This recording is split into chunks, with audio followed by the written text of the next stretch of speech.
to be able to look within ourselves and to admit that no one is coming to save us, that we have to be the ones taking it upon ourselves to change ourselves and the world around us is massively scary. We would rather outsource, right? We would rather donate money to an organization to fight on our behalf. And more, I think what people are being asked to wake up to is the reality that no, it's us, babe. We have to do it. We have to care for one another. We have to build a capacity to sit with discomfort, to sit with the fear, to sit with the grave amount of grief of knowing that the world we want is not here and is not going to build without all of us taking part in it.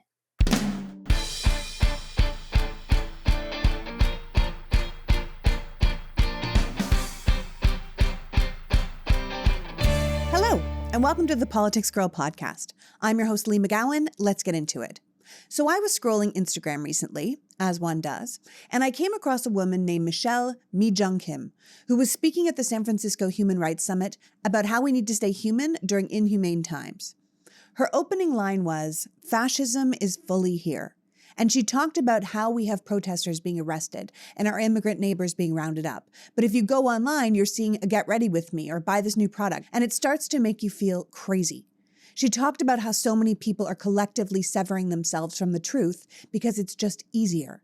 And although she fears a lot of things that are happening right now, the biggest fear she has is for our collective loss of humanity.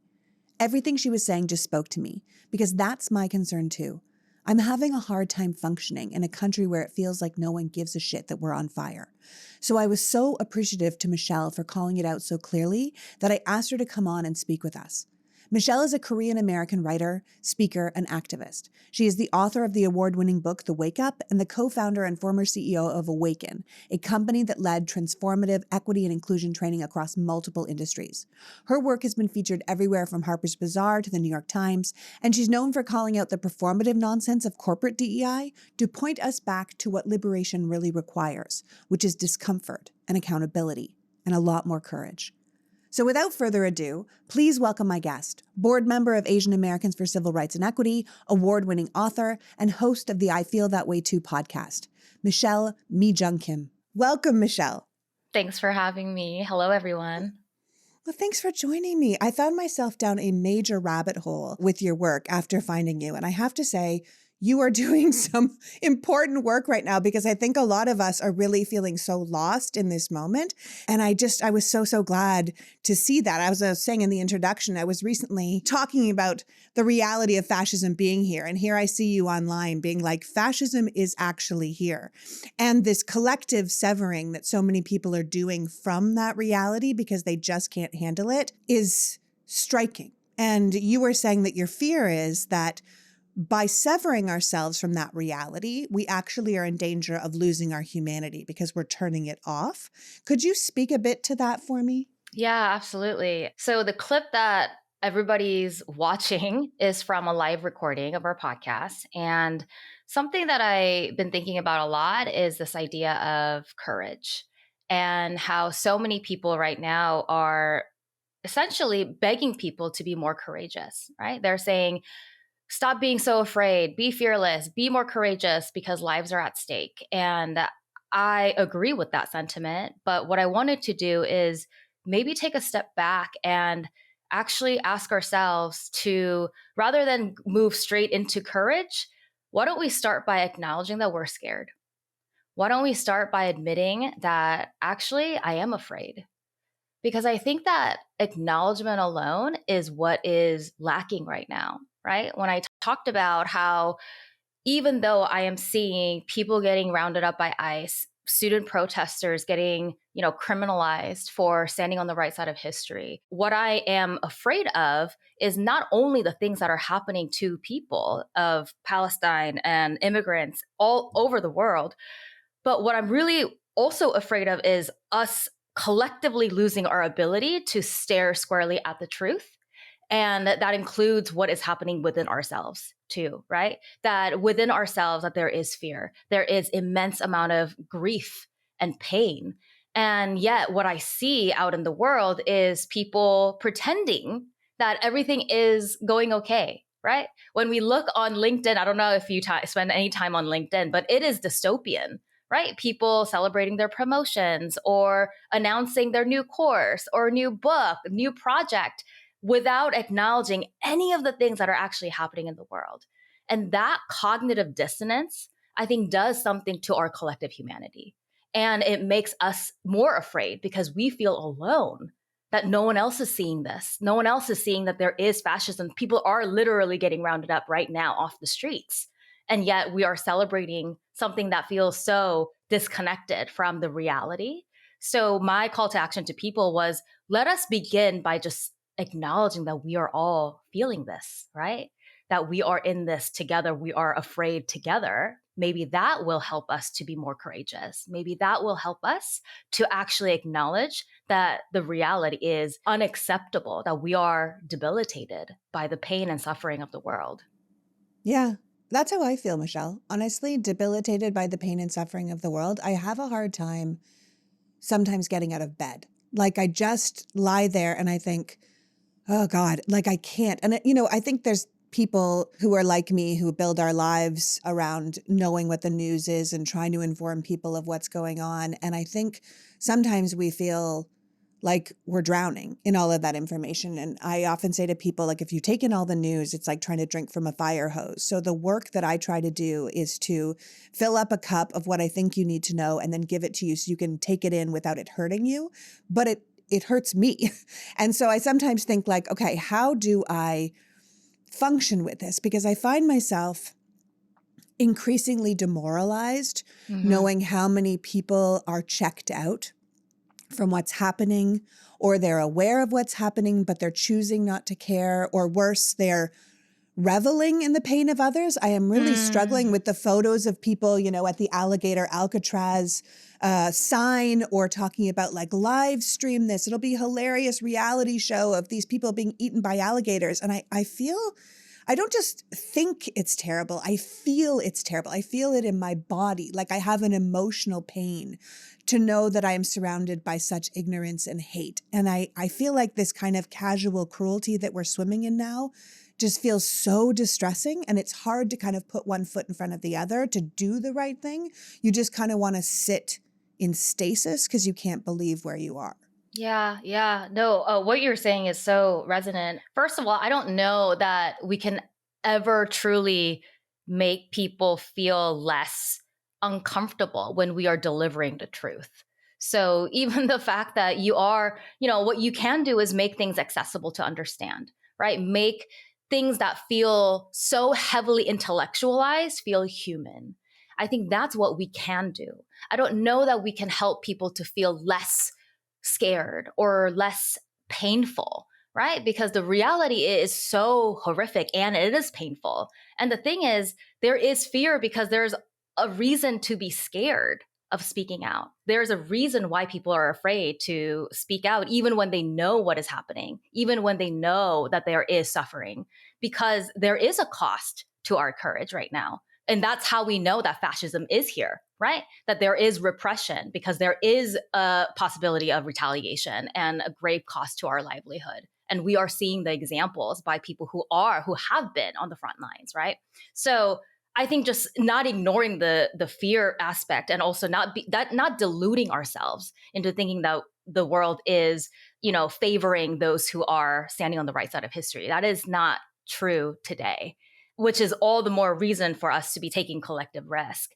And, when you talked about this feeling, the embodied sort of experience of feeling immobilized and paralyzed by the casual cruelty of others, I just had a flashback of me going to a stand-up comedy show with my partner years ago. This was, I think, almost 10 years ago.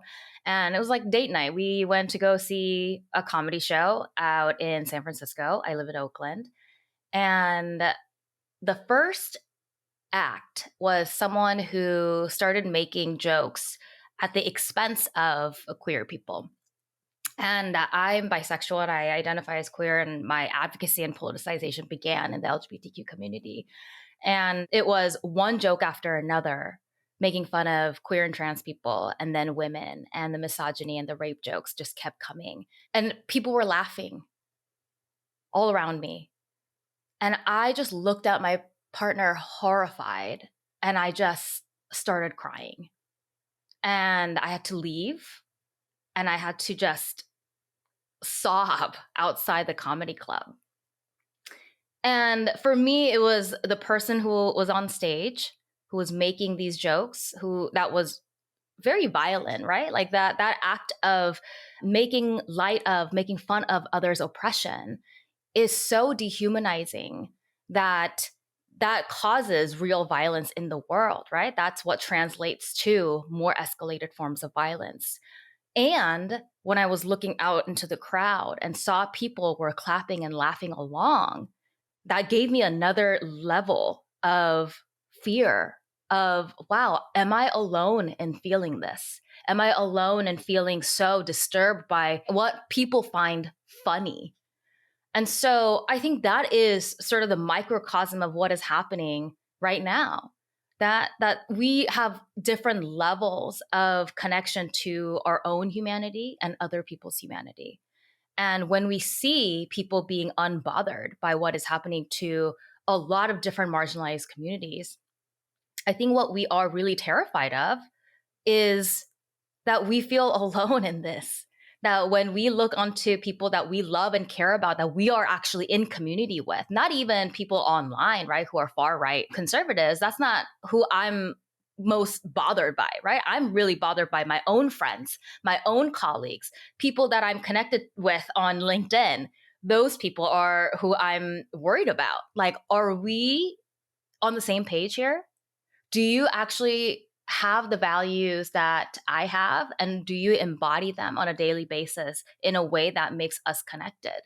And this collective severing of ourselves from the truth is the painful reality that we live in, but that also aids the continued oppression of marginalized people, because as soon as we dilute what is happening in reality, we begin to pave way to escalated violence, and we create this culture of permissiveness where the oppression can continue to happen to those we love. Yeah. I think your concept of being surrounded by the laughing people, having this on stage and, there's going to be, you did a lot of work in the DEI world and you did a lot of work with like the concept of woke, which is now, of course, we're anti-woke and we're over woke and whatever it is. But this concept of being surrounded by people who are laughing at something that if you say something and you say, this is actually very hurtful to me, this is, it's making fun of people who are marginalized. It's not funny. Everyone would say, well, it's just jokes. Like, just stop. You're surrounded. But I think about like these videos now that go live, on the Jubilee website, and where you have a bunch of they're platforming white supremacists and fascists and white nationalists and Christian nationalists. And by putting them out there like that, you're saying there's actually way more people who are like this. Even if that's not true, they often use the same bigots over and over again. But it gives the illusion that there's so many more of them and that their ideas have worth and are worthwhile to hear, that we think it's better, that white people are really better. And if you're an immigrant, you really should leave the country, this kind of thing. And they have this new show, which is getting a lot of press right now because Mehdi Hassan was on it. It's called Surrounded. And this is what you're talking about, where it's like 20 white nationalists and then one person who's going to speak in the opposite. And it gives the illusion that the person who's saying human rights exist, or that immigrants are people, or that, you can be something other than white and still have value, is the minority and the other people are the majority. And it's just, I think it started off as on Jubilee that we would give two different sides an idea to have a conversation, and it's become something that's more clickbaity and hatey and giving platform to people who really don't deserve the platform, but also giving us the illusion that there's so many more people out there who feel that way when that might not actually be the case. You're talking about this idea. I mean, you said it at the Human Rights Summit in San Francisco. You're like, sometimes I just want to shake people awake. Like, I'm not trying to necessarily turn a super hyper mega or someone who thinks that white people are better than black people into believing my ideas. I'm trying to convince my friends to care right? I'm trying to convince my friends that to share in my reality, to say, I'm not making this up and I need your help to fix it. And I think you put it really well when you said, I need to know that you're not okay because I'm not okay because this is not okay. And I think that's so important. Yeah. I mean, I'm so glad that you said the word illusion, that we are somehow surrounded by these, very overt Nazis and fascists who proudly call themselves that, right? And how dangerous it is for us to platform those types of voices at the expense of so many other voices that need to be heard right now, right? Like those are not the voices that we should be centering at all or having to give credence to. And I think that's what it does when we platform these people. We somehow make those arguments and perspectives just as legitimate as the ones that are opposing it. And I think that is very dangerous. And I think that also shows how important it is that we do practice the courage to speak out and to let people know in our, even if it's just own circles, that we do not hold those beliefs, that we don't normalize that. Because what I'm afraid of is, and this is the reason why your podcast and people who are doing this type of work is so important, is because the mainstream media often favors what will get the clickbait clicks, what will get people enraged, and what will polarize people, because it is far more profitable to cater to the most powerful's perspective and dividing the rest of us, right? And so having more of us speak out and take up space in the digital realm where we can control our narratives, I think is so critical, because everyday language, everyday people, they have the power to shape our collective consciousness, right? Every time we acquiesce to using words that make the most privileged comfortable while we expend the safety of the most marginalized, we are shifting the Overton window further away from the truth and further away from the kind of world that we deserve and we want, further away from democracy.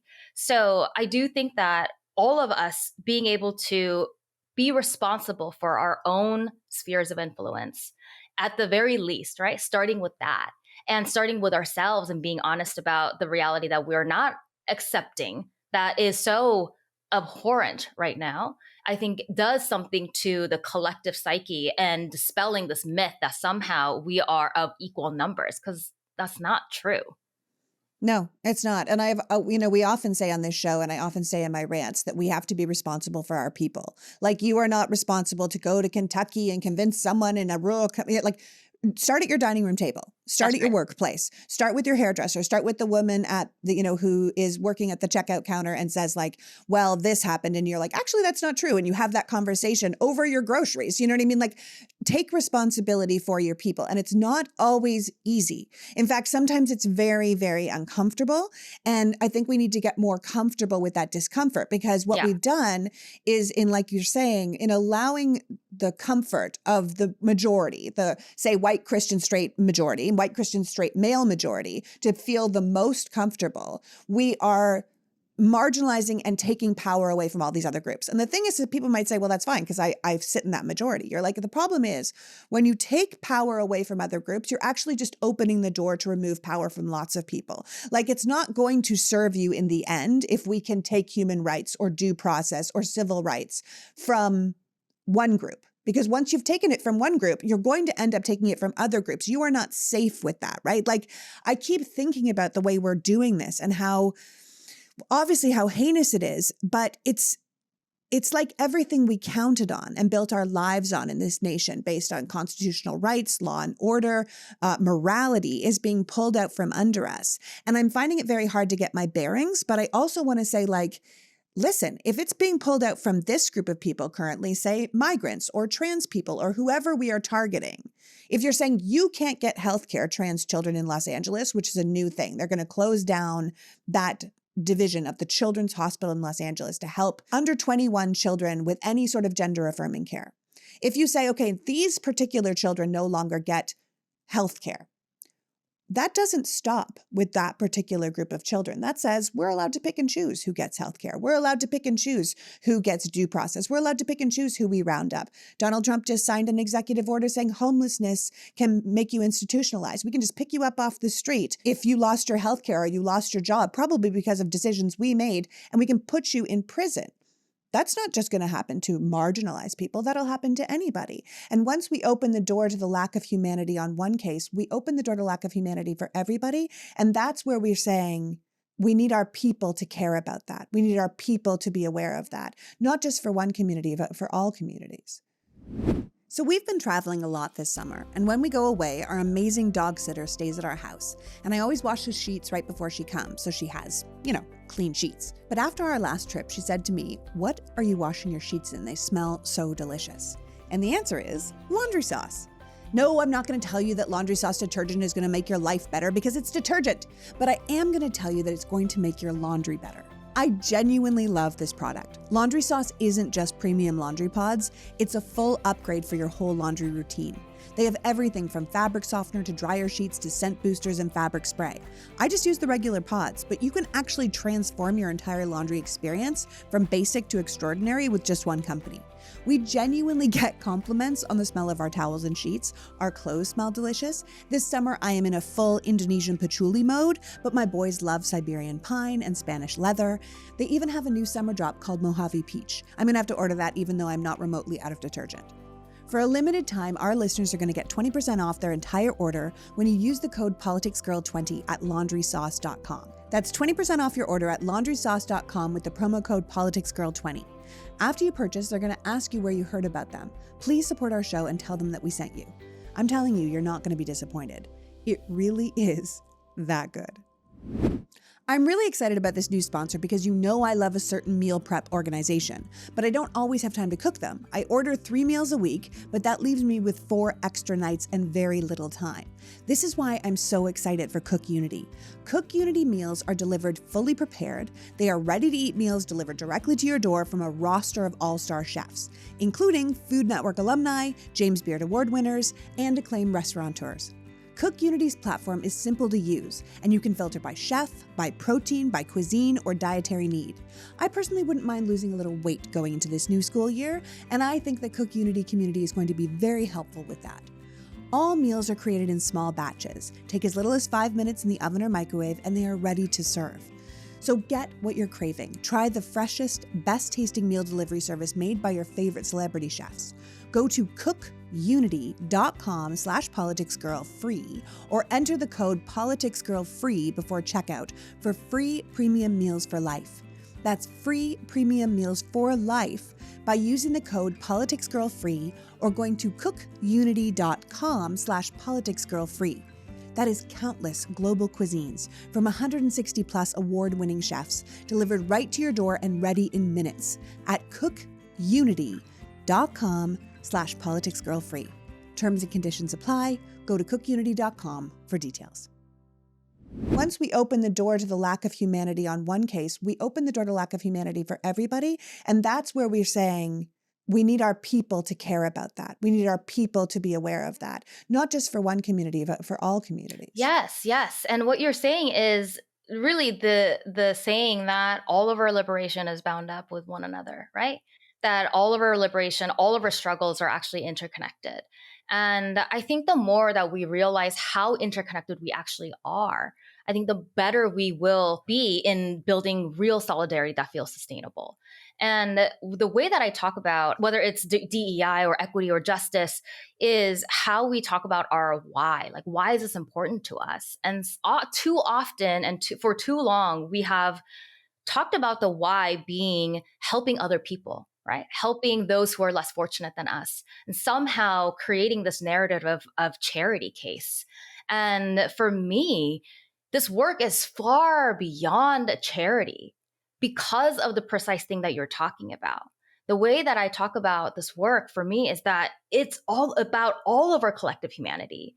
I want men to not want to, be patriarchal and misogynistic and, talk about fighting sexism. I want men to fight against sexism and patriarchy, not only because they care about the women in their lives, but because they understand that it's the same force that's caging them into these gender roles, right? That is robbing them of their own ability to be emotional in public or to be able to stay at home with their kids. I want cisgender people to care about trans people, not only because they care about their trans colleagues and friends, but because they understand that the gender roles don't serve anyone, that none of us is safe with these rhetoric.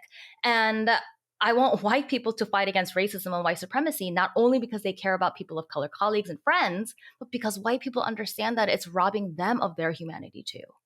And that all of these things will come back to haunt us in the end.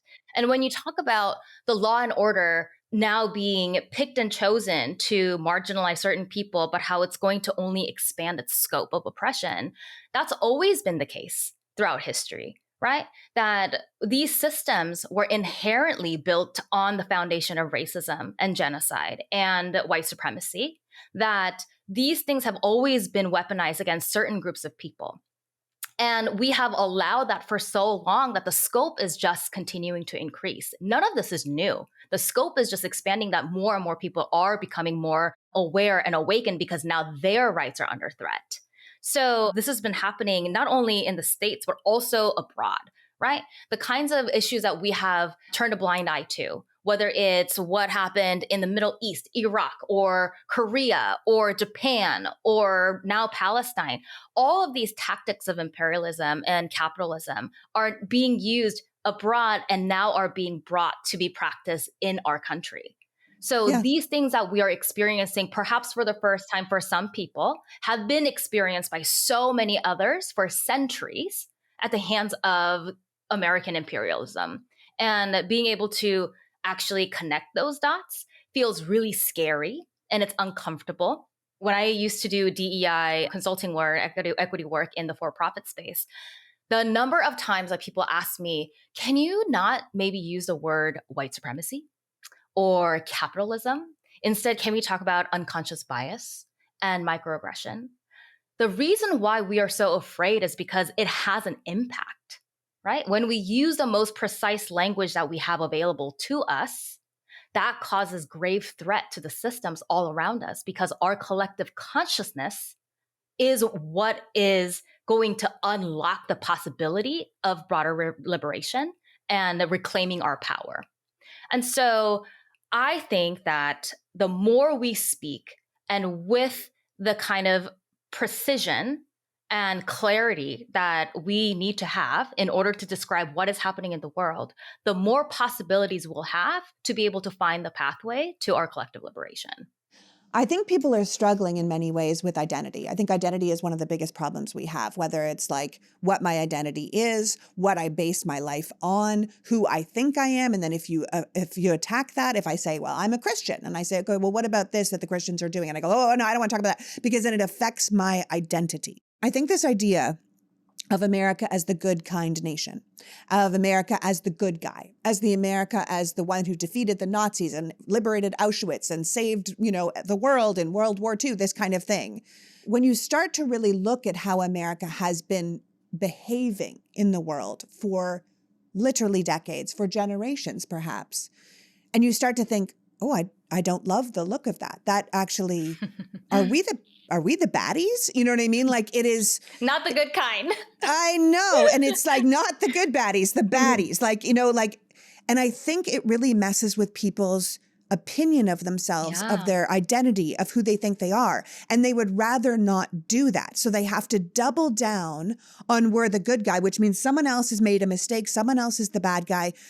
I feel like you're trying to tell people in a lot of your work that one of the biggest threats to this horrible system that we're moving into right now, that's really based on a lot of the things we did in the past, just supersized, would be a collective awakening of us realizing that things need to change, that we haven't always been the good guy we thought we are. This collective of acknowledgement of what's going on and how it's not okay to us, because people's power can be diffused or used depending on what we are using in our mind. And I think right now a lot of people are pretending or wishing things were normal, and they're what I would call ostriching. You know what I mean? Like they would just rather not. They would just rather pretend that we aren't building a concentration camp in the Florida Everglades, right? They would just rather pretend we aren't randomly shipping people to nations they have never been to. They would rather pretend they don't see these videos of people screaming at immigration courts where they have gone to do something legally and then they are being ripped away from their family. We would just go, oh, I can't. It messes with my identity for America. It messes with my identity as a good person. It messes with my identity of, us as a good and decent place in the world. So I'm just going to pretend things are normal, and I'm going to put my course up on, LinkedIn. But we have to stop pretending things are fine so that we can actually instigate real change. And I often say that I don't like that quote from Martin Luther King Jr. about the arc of the moral universe is long, but it bends towards justice, because it implies that just happens.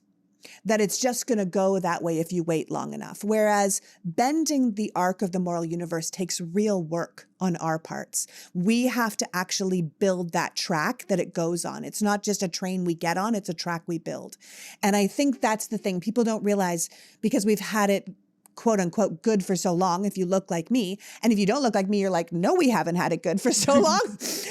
But we're all in the same place where we go, oh my God, this is broken. Now, what do we do? Yeah. And I think what we do is work, collective acknowledgement that it has to be done. I think that work is really hard, right? Like you're talking about that, to be able to look within ourselves and to admit that no one is coming to save us, that we have to be the ones taking it upon ourselves to change ourselves and the world around us, is massively scary. We would rather outsource, right? We would rather donate money to an organization to fight on our behalf. And more, I think what people are being asked to wake up to is the reality that, no, it's us, babe. We have to do it. We have to care for one another. We have to build a capacity to sit with discomfort, to sit with the fear, to sit with the grave amount of grief of knowing that the world we want is not here and is not going to build without all of us taking part in it. And I think that takes a lot of handholding and a lot of community support. And it doesn't happen overnight, unfortunately.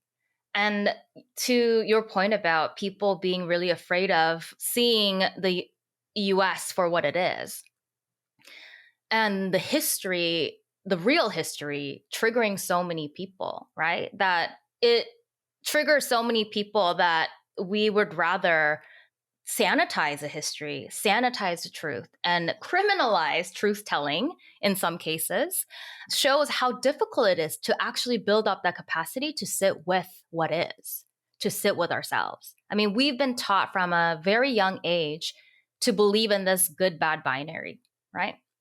You're either a good person or a bad person. You're either a villain or you're the hero. You're either a racist or you're not. You're either a sexist or you're not. And we are terrified of being categorized as a bad person because we know what happens to those bad people, right? Mia Mingus, who works on transformative justice, talks about this all the time, where we are inundated with these messages of good guy and the bad guy. And of course, we're terrified of being categorized as a bad guy because we know what happens to those people. In the movies, in real life, they get disconnected, they get shamed, they get criminalized. That's what we see. So of course, we're going to fight tooth and nail to defend ourselves and defend our morality. But as soon as we release our grip on this one-dimensional identity, that allows us to expand what is possible within our humanity. That allows us to actually hold space for the multidimensional nature of who we are, which then gives way to the fact that we are all capable of causing harm. But that also means that we're all capable of repairing and transforming. So when I talk about, waking up, right? My book called The Wake Up, it's not just about us waking up to the reality of the world, the suffering of the world, that many have been sleeping on, right? So many people who just learn about an injustice that they didn't know because they didn't have to experience it have this moment of, oh my gosh, look at this, look at what's happening, look at what has been happening. And we end up focusing on just waking up to the reality of the world. But what it also requires is for us to wake up to our own selves, wake up to our own capacity to change, wake up to our own power, our own privilege, our own complicity in the systems of violence that we have been observing for a long time. And that requires a lot of courage to be able to then sit with the fact that, oh, not only is there suffering in the world, I have also been complicit in perpetuating that in many ways. So that then takes that takes a lot of honesty, a lot of courage for us to then take responsibility for our own actions, our own beliefs, and our own influence in the world. Yeah. I mean, I should tell people that your book is incredible. The full title is The Wake Up, Closing the Gap Between Good Intentions and Real Change. And I feel like the book in many ways is about how, as we become more aware of social injustice, many of us want to move towards positive change. Once you become aware that something terrible has been happening, you're like, okay, well, we need to change that. But sometimes, even with the best intentions, we blow it, right? We don't fix it right, or we say it wrong, or we're like, we go to our one Black colleague and we're like, so listen, I want to help with Black people. And they're like, oh my God, get out of my face, right? Like we're the worst.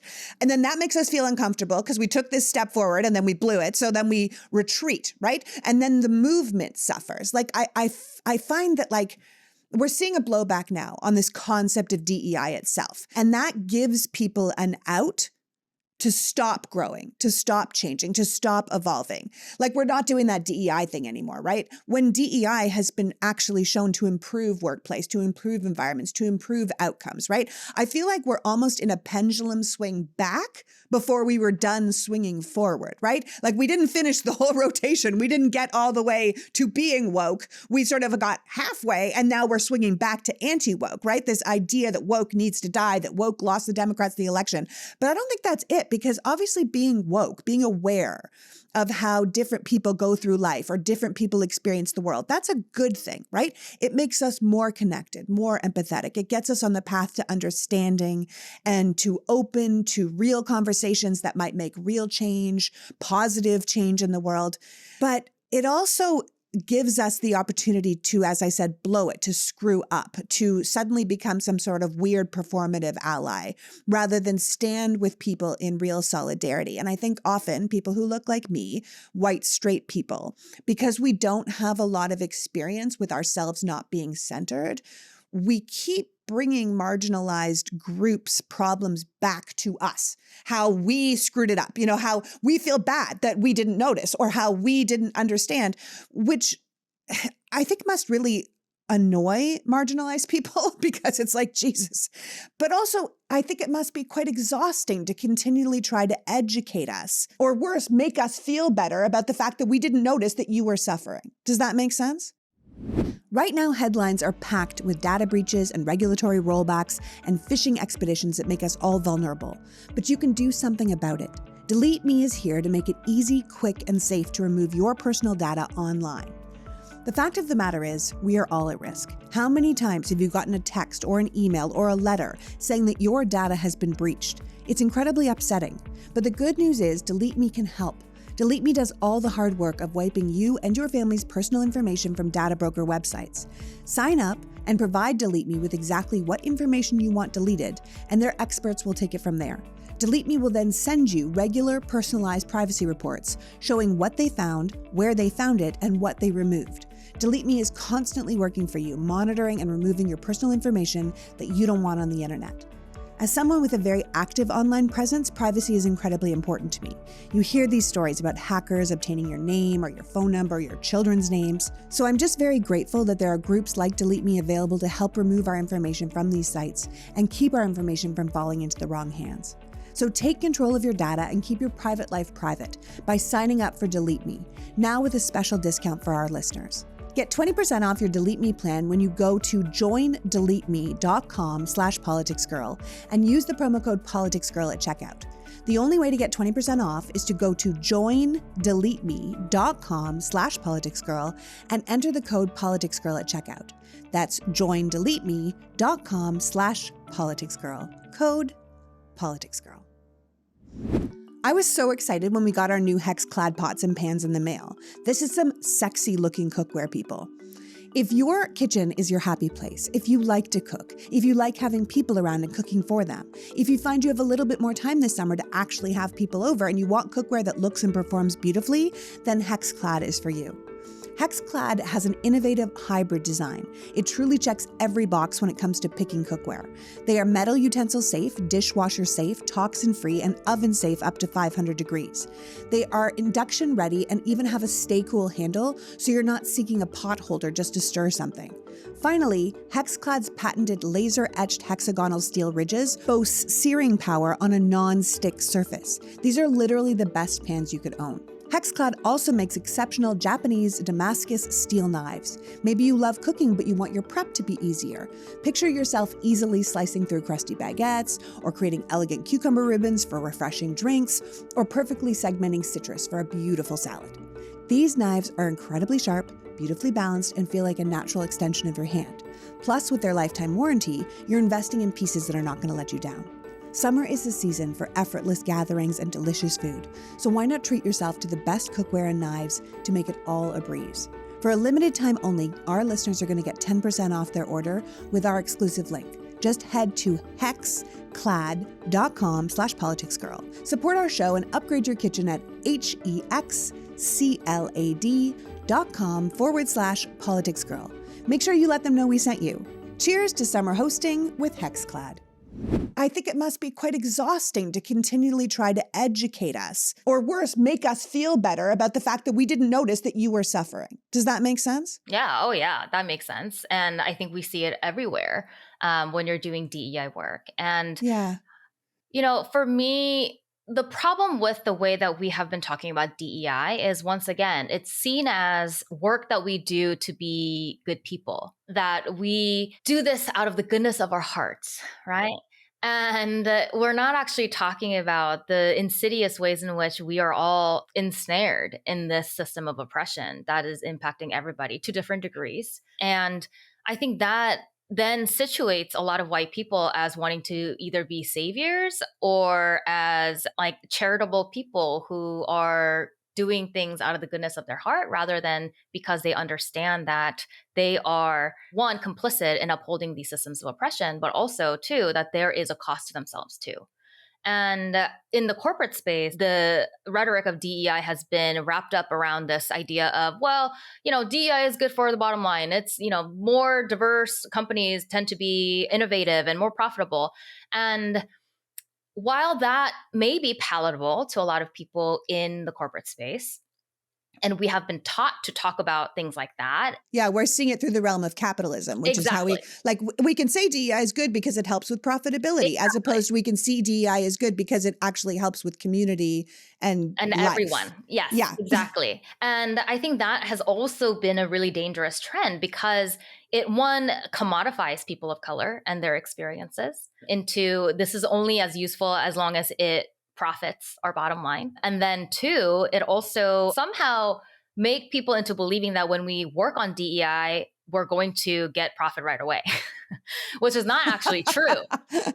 If that were true, so many companies that do not have diversity or equity and inclusion would flop. But that's not what's happening. People who have majority white people in the workforce are thriving. Google, Facebook, Meta, all those companies that are top 10, 50 in the world are doing just fine with majority white people leading the company, right? And in leadership positions. So I think it becomes really dangerous when we start to expect social justice outcomes to come from a why that's rooted in capitalism. And I think that the much more sustainable why that's going to actually keep the investment in these initiatives is, once again, going back to how does this impact all of us? And how does this impact the kind of vision we have for the world and the livelihood and the level of freedom and safety that we all get to have. Because right now, it's not just DEI doesn't just make the marginalized people, people of color, women suffer. It's actually coming for the throat of everybody, anyone who is opposing white supremacy, anyone who is getting in the way of capitalism. And so, as I said before, the scope is just continuing to increase. And we need to be able to recognize when we are getting comfortable with the narrative that we can do away with something because it only impacts the few. That's just not true. And that's not what happens in reality. No. And Michelle, you know what's so funny? Because I've been thinking about this a lot lately and I'm just formulating this concept. But like, we're hearing so much about AI and how AI is going to take our jobs and how AI is going to do all these things that humans did. And I think here's the thing. We have been pillaging the earth, the coral reefs, the rainforest, the animals, treating them like commodities. We can butcher all these animals because we want to do this. We can cut down this rainforest because we want to build this. We can destroy the ocean because we want to do this. And now I feel with AI coming, we're turning our eye on what humans we can butcher and get rid of because we don't really need these guys anymore because we need profit again. That this certain group of people, for a long time it was humans. Humans are benefiting, so who cares about the oceans or the forests or the animals? But now it's like, well, which humans will benefit? Because we have these tech giants talking about humans as biofuel, and we're not sure if humanity should exist and which humans belong at the top. And I think this is what we're saying. It's like you start with marginalized, you start with a small group, but it keeps getting a smaller and smaller circle to who matters, who gets to count, who lives in this next world that we're going into. And that's why we have to expand our groups, not because it is financially viable, but because it is the collective that will be able to fight back, whether we are gay, straight, black, white, brown, it doesn't matter. We collectively have to fight back in a way that, say, the cows couldn't, the coral reef couldn't speak up for itself. We are now the coral reef. We are a sentient coral reef saying, you are killing us, And I feel like that's kind of where we're at right now. And I don't know if I sound like an insane person, but I feel like the group that counts is getting smaller and smaller. Oh, yes. Mm-hmm. Yeah, absolutely. And, and I think what happens is throughout history, we have fallen into the trap of seeing each other as the enemy. Right. And fighting for scraps that we've been given, right? How often do white working class people blame immigrants for taking their jobs when billionaires are buying their third, fourth private jet, right? How often do East Asian people who were afraid of anti-Asian hate crimes blame Black people for hurting our cause, when in reality, that is not represented in numbers, right? During the anti-Asian hate crimes, studies have shown that the majority of hate crimes were actually being committed by white people. And yet in the media, what was portrayed was that it was Black people who was hurting Asian people. So we're constantly falling into this trap of seeing each other as the enemy, rather than really looking up at the systems and those who have created and who are controlling the systems. And so I think we have to build a collective consciousness once again to be able to spot the right enemies. And those enemies are always going to be the structural oppressive systems that are pulling all of us down and having us fighting for scraps and cutting each other's throats, rather than looking at the right enemy and looking up at the people who have the most power, who have the most resources, who are refusing to acknowledge the amount of hoarding that they're doing that is causing immense inequity in the world.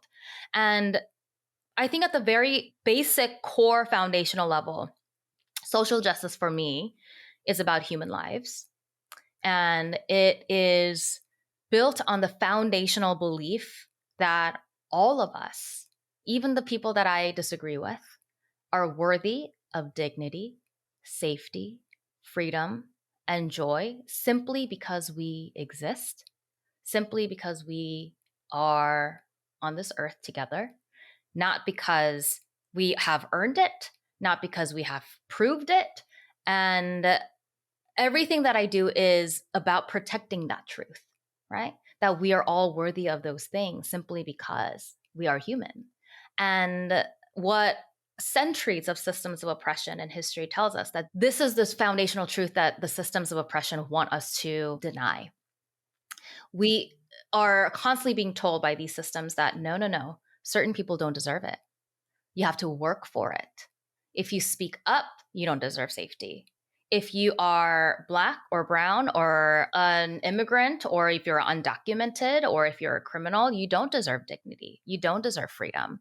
And so somehow we have been internalizing this false narrative that some people deserve safety and dignity while some people don't. And I think it's incumbent upon all of us to actually return to the truth that we're all deserving of all these things because we are inherently deserving of them. And what does it take for us to actually protect that truth and protect the inherent knowing that all of our liberation, all of our safety, all of our dignity, all of our joy is actually interconnected, and that we cannot heal any of us, not me, not you, not our collective trauma, if we are not changing the conditions that are traumatizing us in the first place. And I think at the root of this work of equity and justice, social justice, is about our collective healing, our collective reclamation of our humanity, and acknowledging the need for it and changing the conditions for it and taking responsibility for changing the spaces all around us and taking responsibility for our own front lines so that we can actually create the kind of world that we all deserve and that we need. Yeah. And it all comes back to this idea of who we are as a nation, because if we are honest with ourselves, we built the nation on the backs of people. We built the nation on the destruction of the indigenous. We built the nation using slave labor and immigrant labor. And that's an ugly truth. And you have to kind of acknowledge that truth to move forward from that truth, to unite as a group. It's one of the reasons, before you go, that I wanted to talk about your podcast, because your podcast is called I Feel That Way Too. And it's a way of collectively connecting us again by saying, like, it doesn't matter if you look like you, or you look like me, or you have my background, or I have yours. You identify as queer, I identify as straight. It doesn't matter. We often have the same existential questions. We have the same fears, the same dreads, the same, seeking of courage. And you go through that in your podcast. It's a way of connecting us all, like what keeps you up in the middle of the night? Probably a lot of us have the same things that we think about over and over again. And I think you're hitting on really important questions, but you're also trying to address an increasingly isolated world and finding community in it. Does that feel fair? Oh, yeah, absolutely. Yeah, we live in a world that insists on isolation, that we heal in isolation, that we mobilize in isolation. Somehow we get rid of the fears in isolation. And that's just not how change happens. In my life, there's been so many times where I've been scared to do anything remotely courageous.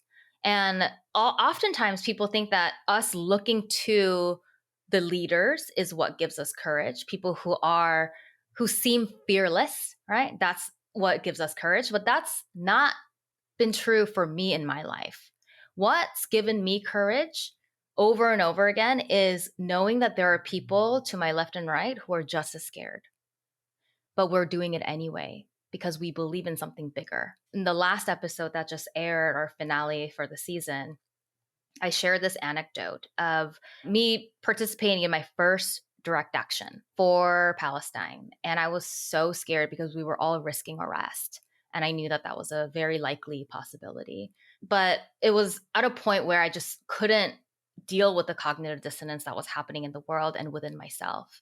And the media was gaslighting us. People around me were being silent. And I just felt like I had to do something. Otherwise, I was going to go crazy. And so I decided to go do this direct action. That was very scary. I was trembling the whole time. And one of the organizers started leading us in a chant. And she said, I'll say a phrase and you repeat. And the chant went like this. The chant said, don't worry, I got you. And then we'll repeat, don't worry, I got you. I feel that way too. I feel that way too. We'll get through together. We'll get through together.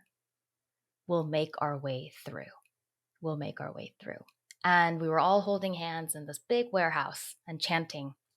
As soon as those words were dropped, I feel that way too, I started sobbing. I was weeping. And in that moment, I realized I was holding so much anger, so much grief, so much pain, so much loneliness that really what I needed to hear was, I feel that way too. You're not alone in this. We don't know the answer. We may not know how to make this change overnight, but just knowing that I am not the only one feeling all these things and feeling this much pain in my heart, that gave me the courage to be able to go through with the potential arrest, potential, whatever, right? The potential escalation of physical violence, police brutality, whatever that was, simply because I knew that all of us were in it together. And for me, this podcast, I feel that way too, is about ultimately courage and community. That none of us can practice courage without each other. And we need to build conditions in which we can be more courageous. And we have to show up for one another. And one of my favorite teachers, Mia Mingus, says, we can only truly practice courage when we are afraid. And boy, are we afraid right now. And I think that there is a lot of possibility when we allow ourselves to sit in the discomfort of fear, sit in the discomfort of the possible retaliation and the cost of our courage, and to be able to then continuously tune into what it is that is grounding us, what it is that is keeping us in community with one another, and using that to fuel us. And oftentimes, underneath the fear is not just anger and pain and suffering, but actually underneath the fear is deep, deep love that we have for one another. The reason why we hurt, the reason why I'm afraid is because things are happening to people that I love. Things are happening to humans that I love and I care about that I know deserve dignity and freedom and safety. And all the work that I do may look like it's being fueled by anger and righteous rage. And sometimes it is. But underneath that righteous rage is actually this expansive love that we have for one another, and me wanting to keep you safe, me wanting to keep other people safe, and knowing that we all deserve so much better than this.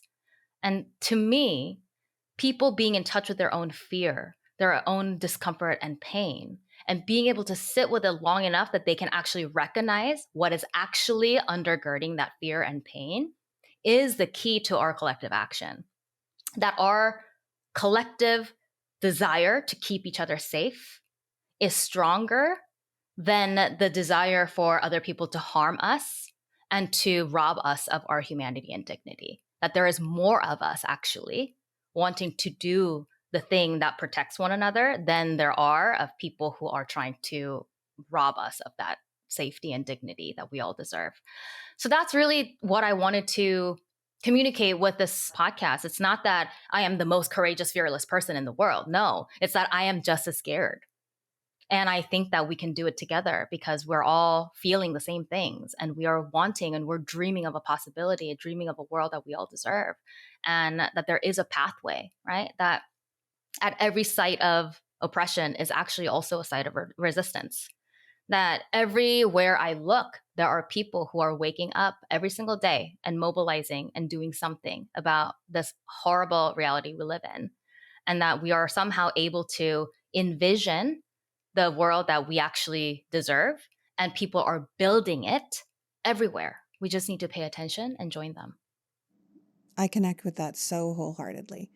From a place of anger and curiosity is sort of where this project I'm in took off. But it really comes down to the fact that I think we deserve better, that I love humanity, that I want a better world for my child, that I want a better world for other people's children, that it really comes back to love and respect, that even if you start from a place of anger and frustration, that it can come back to a place of love and connection. And I'm so glad you're doing this work, and I'm so glad you joined us today. And please tell people how they can follow what you do and follow you in the future. Yeah, no, thank you so much for having me and having this conversation with me. So you can read my book, The Wake Up, Closing the Gap Between Good Intentions and Real Change. Tune into the podcast. I feel that way too. I think it is truly one of the most honest and hopeful projects I've ever worked on because of the stories that I've been able to share and the people that I've been able to interview. And then you can find me on social media, on Instagram at Michelle Kim. You can connect with me on LinkedIn if you want to break through the cognitive dissonance, because Just don't pitch you a course. Exactly. Just come connect with me on LinkedIn if you feel despair as you're scrolling through LinkedIn. And you can find me on my website, www.michellemijungkim.com. I really hope that people don't give into cynicism in this time. I know there's a lot of fear and pain, despair and jadedness and cynicism about what is possible. And I think that is exactly what these systems of oppression is banking on us to have, that they are banking on our collective delusion, collective fear, collective silence.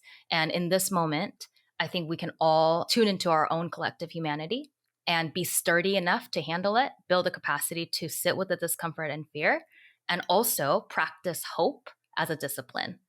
Mariam Kaba is one of the activist that I admire a lot, who's an abolitionist, who talks about the importance of using hope as a discipline and building hope as a practice. It's not just going to come to us. We're not just going to become hopeful one morning, waking up while doom scrolling. It's going to happen. We're going to have hope because we're practicing it.